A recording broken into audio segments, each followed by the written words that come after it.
warahmatullahi wabarakatuh. Perkenalkan, nama saya Nur Fatin Syafika dari Program Studi Teknologi Rekayasa Perangkat Lunak NIM H2016000425. Di sini saya akan menjelaskan tugas dari Bu Suci. Berikut videonya. ORD adalah Entity Relationship Diagram. ORD dikembangkan berdasarkan teknologi himpunan dalam bidang matematika. ORD digunakan untuk pemodelan basis data relasional, sehingga jika penyimpanan basis data menggunakan OODBMS, maka perancangan basis data tidak perlu menggunakan ORD. Bisa dilihat pada diagram di atas, itu pustaka terdiri atas 6 golongan. Bisa dilihat pustaka itu berbentuk kotak, yang berarti merupakan data inti. Berarti pustaka itu merupakan data inti yang akan disimpan. Nah, lalu di atas pustaka itu cabang pertama yaitu tahun. Nah, tahun itu bisa dilihat data atau yang butuh disimpan dalam suatu entitas. Di samping tahun itu cabang kedua adalah penerbit. Sama seperti tahun, penerbit itu kolom data yang butuh disimpan dalam suatu entitas.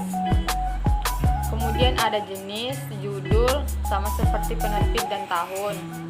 Kemudian lanjut ke pengarang. Pengarang itu memiliki 2 garis bundaran di dalam.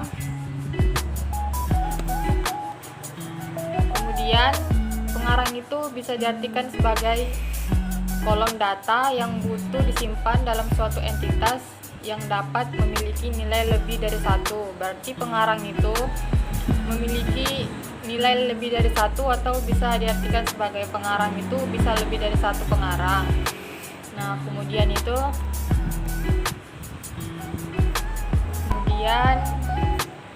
ID sama seperti tahun, penerbit, jenis, dan judul. Kemudian bisa kita lihat lagi setelah pustaka turun ke bawah, di situ ada dipinjam.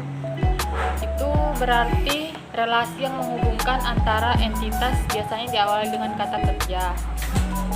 Kemudian turun ke bawah lagi, di situ ada peminjaman.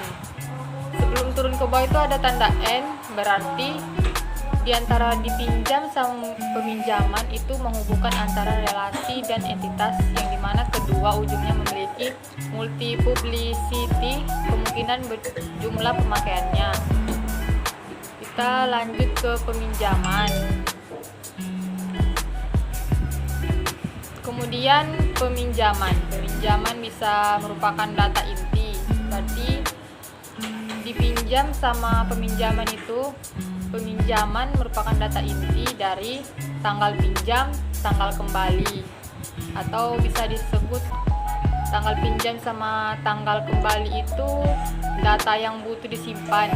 Berarti tanggal pinjaman sama tanggal kembali harus disimpan dalam suatu entitas di sebuah peminjaman. Kemudian naik ke atas itu sama dengan kayak menghubungkan tadi dipinjam sama peminjaman. Berarti kita dipinjam atau peminjaman, kita melakukan sebuah susunan anggota, yang anggota itu merupakan data inti. Nah, di data inti itu atau anggota terdiri dari ID, nama, alamat, email, dan telepon.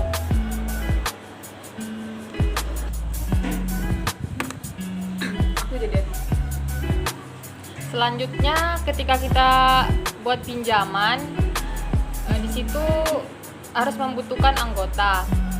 Nah, di anggota itu kita harus mengumpulkan ID, nama, alamat, email, dan nomor telepon.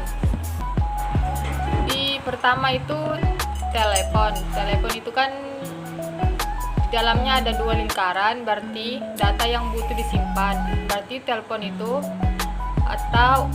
itu kolom data yang butuh disimpan. Berarti ID, nama, email, alamat, email, atau telepon itu disimpan untuk melakukan peminjaman. Ketika kita sudah membuat anggota, kita akan melakukan peminjaman. Nah, kemudian kita harus menentukan tanggal kita meminjam dan tanggal kita untuk mengembalikan pinjaman kita tersebut. Selanjutnya adalah petugas. Petugas atau entitas memiliki 5 atribut. Yang pertama, nomor petugas, nama, paspor, username atau hak akses.